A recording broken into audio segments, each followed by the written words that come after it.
আগের ভিডিওতে তোমরা সবাই দেখেছো তানিশ বাবা জাসিটি স্টেশনে নামলো। এবার জাসিটি স্টেশনে নেমে তানিশ বাবা কোথায় যাচ্ছে?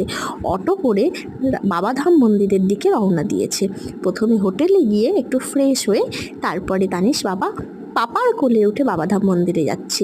আমরা শ্রীহরি হোটেলে ছিলাম, যেটা বাবাধাম মন্দির থেকে মাত্র 500 মিটার দূরে, ওয়াকিং ডিস্টেন্স। তাই হেঁটেই পৌঁছে গেল বাবাধাম মন্দিরে।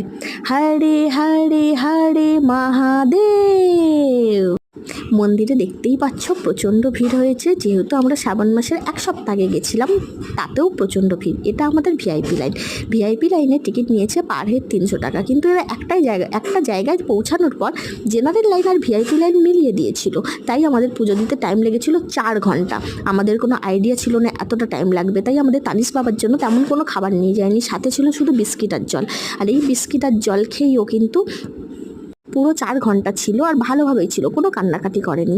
পুজো দিয়েছে, কি সুন্দর আরতি করছে দেখতে পাচ্ছ।